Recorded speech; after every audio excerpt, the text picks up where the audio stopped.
This is Let's Talk Teens, a parenting podcast sharing tips on raising amazing teenagers.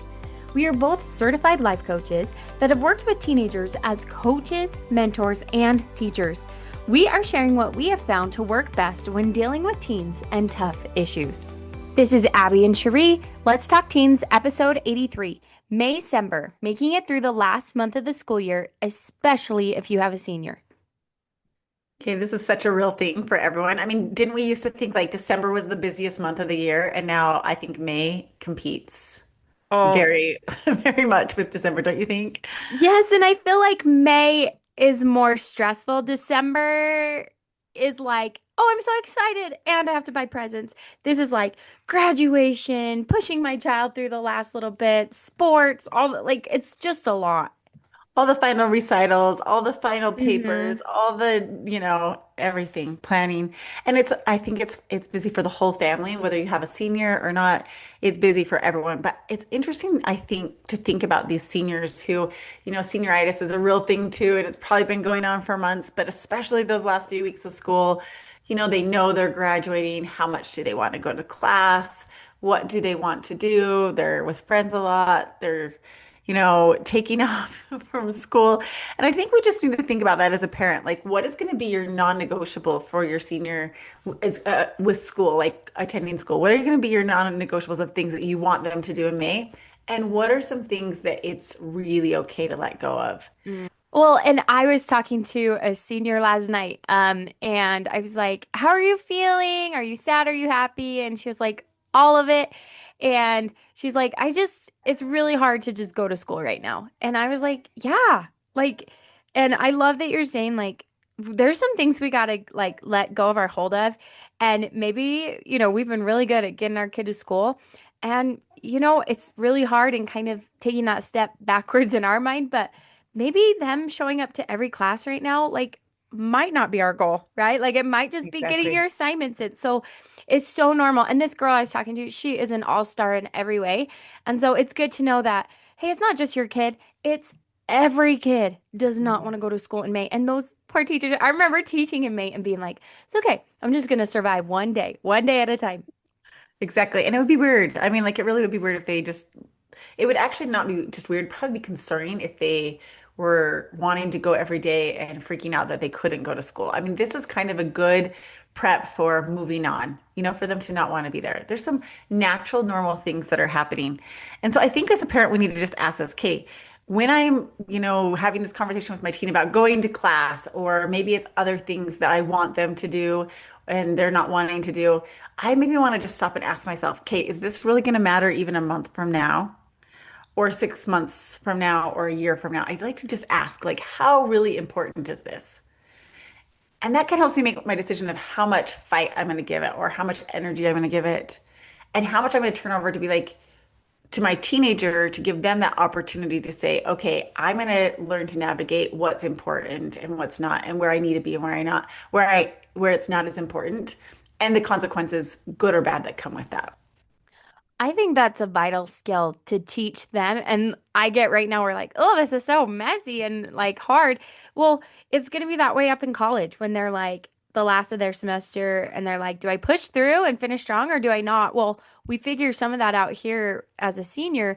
And it's sitting down with your teen and saying, okay, listen, I need you to go to math because you told me you have your math test on Friday. Like, you need to be butt in the seat in math.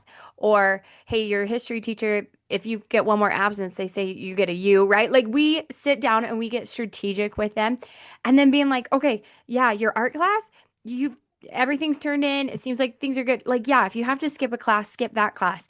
And I feel like having real conversations with your youth about that lead them to being like, okay, like all the give and take, right? They'll go to math, they'll finish what they need to because we're willing to let them express that need. And it really is a need. We have to remember when we were there, like, to not go to class or to just ditch or to go hang out with their friends. And I know it's awful, but like sometimes you gotta push through May. And I feel like that compromise is a huge part of it, of sitting down with them and saying, okay, where are you in trouble academically? Your butt has to be in that seat.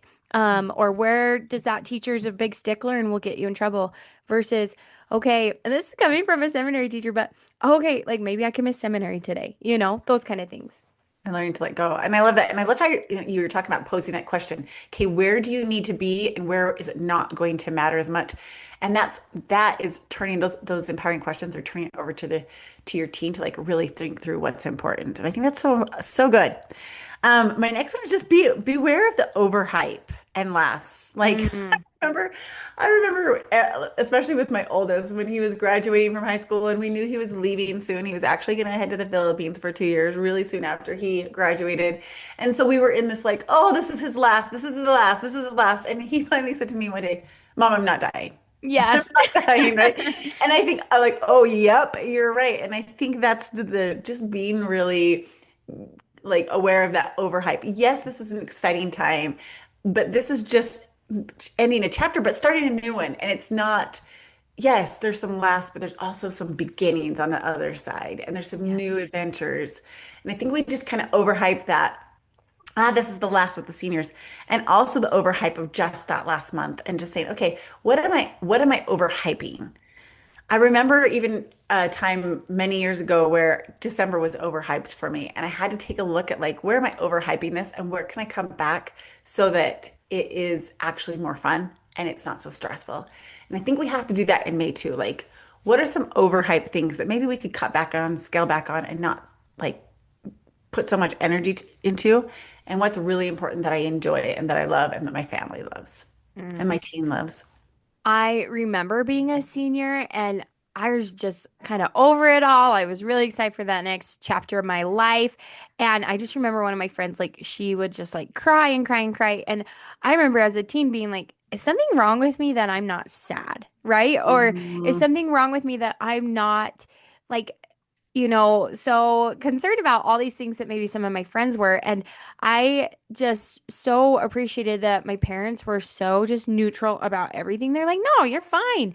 Like, you don't have to be sad. I wasn't sad, or you can be sad. Like, they just gave room for all those emotions.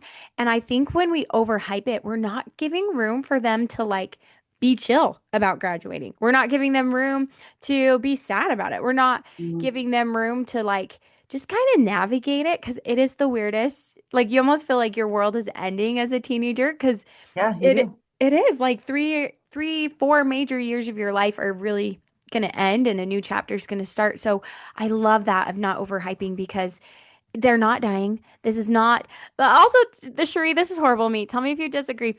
I also think graduating high school is not the most momentous event in their life. And It's we not. we treat it like it is. I'm like, can we Yeah, treat graduating college like at this big like exactly. I Yeah. got more congratulations on graduating high school, which is great, awesome. Do that to your teenagers than I did for college. I was like, Yeah. okay, let's just keep this in scale and like don't get me wrong, celebrate your teen. Make them feel so special, but we don't need to be going on trips and hyping this up and this is the last moment of your life to hang out with your friend. No, like let's just be that calm neutral.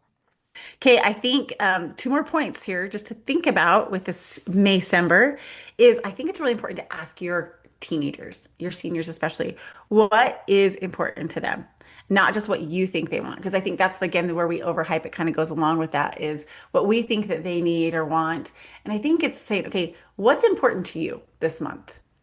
And what really matters, because I think we get in our head of this mom's doing this and this family's doing this and I hear this seniors doing this or these teenagers are doing this after the school year ends or in May to have trips with their friends and their family. And not saying that any of those things are wrong or right. I think it's just good to check in, and instead of like, paying attention to what everyone else is doing and then trying to incorporate what everyone else is doing, ask your teenagers what is important to you in the month of May. What do you want to do? How do you want to end the school year? How do you want to celebrate? Really check in with them.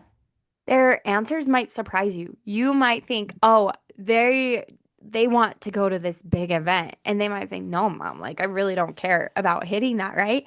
Mhm. Or they might not want to like go to dinner with you maybe after graduation ceremony because they want to go to so and so's house to a party. Like Yeah, that, and I totally get as a mom, I'd be like a little bit hurt about that. Maybe major hurt about that. But then I can't make it about me, right? This is I about agree. them and what they want to do. and really honoring that. Like maybe my kid is like, well, I'd love it if maybe some of our friends came over to our house. Do I probably want to do that as a mom? Like, no, I'm probably exhausted. I always have a headache after like those graduation ceremonies. But hey, if that's really important to my teen, then let's see if we can make that happen. Yeah, I think it's just finding that balance of like, and if there's something as a parent that you're really wanting, maybe you really do want your family all to go to dinner to celebrate that graduation. I think it's good to check and say, do I have to do it that night? Like, if they want to do something with their friends, could we plan this another time? It's just being a little bit more flexible with that. And again, I love just the whole, okay, is this really going to matter a month from now, 6 months from now, a year from now? Really checking in because in the moment, it seems really important, but is it going to be? And I love spreading out the joy. Like, think about it that way. Yeah, Instead of compiling the joy all in one day that you're going to leave with a big headache, yeah, just exactly. spread it out. Can we go? I love that idea. Let's go to dinner next week when the restaurants aren't as busy. Or how does your teen want to celebrate that day? Yep, exactly. And the last one, I think, is just this reminder as a parent to enjoy it, to breathe, and to choose your governing emotion on purpose. Because we've talked about, there's so many emotions, and it's a roller coaster, and it's up and down as it should be. And all the emotions have like good purpose and good reason and make sense. But I think as a mom, if I could go back and be like, okay, how did I want to feel during Maycember? I would have chosen to feel calm. And maybe that's the governing emotion I'm going to choose is I feel calm during this month. I feel excited. I feel peace. And choose what I feel instead of I feel hectic. I feel out of control. I feel crazy. I feel You feel like I have this sad. need. Yeah, I feel sad. I have this need to prove that to my child that I love them and I need to go over the top. And so then I feel overwhelmed. I can feel all those and they all have their place. But if I'm going to choose one or two governing emotions that are going to be at the top that I feel the most, I want to be intentional. Because when we say that to ourselves, I choose to feel peace. It is amazing how that's what we step into. And that is the emotion we mostly emulate because we are intentionally, purposely feeling that emotion. So really enjoy this time. Feel all the feels. Feel sad, feel happy, but really choose what do you want your governing emotion to be on purpose. And that will have a ripple effect on your family. Mm. I was just thinking a couple months ago, my youngest brother got married. And I just remember being like, I'm so excited that this is like my last sibling to get married. Like, because I'm not even the mom, but as the older sister, I was so stressed and like trying to check in and be like, so what do you want? What do you not? Right. And we were kind of coordinating over states, right? Because her family was in a different state. And I just remember like all the time I'd be like, why am I so stressed right now? And then I'd go, oh yeah, because I have a wedding coming up. And actually, I use that as a technique for me to like calm myself down of course I'd be stressed right now. Like I have a wedding coming up or my child's graduating or it's May, right? And all the end of the school year is happening, right? So just give yourself so much grace because there really is just like when that wedding was done, when I've sent my brothers off on missions, when we've all graduated, there really is that moment of like, wow, our life can go back to normal and it will go back to normal. And so that's always to me like that carrot at the end that I'm like, it's okay. I can be stressed right now because literally this ends on May 26th or literally this ends on this date. And that really helps me. And I love of course I feel this way, right? I mean, it's so normal and so good. Well, we hope that something from this podcast has stood out to you that will help your May just go a little bit smoother. Join us on the next episode. Thank you for listening to Let's Talk Teens with Cheree Murdock and Abbi Winslow. If you are looking for more tips to help your teenager, here's where you can find us. You can find Cheree Murdock on Instagram at Cheree Murdock Coaching or on her website, ChereeMurdock.com. You can find me, Abbi, on Instagram as Abbi Winslow or on my website, AbbiWinslow.com. Please rate and review our podcast and share with a fellow parent. Thanks for listening.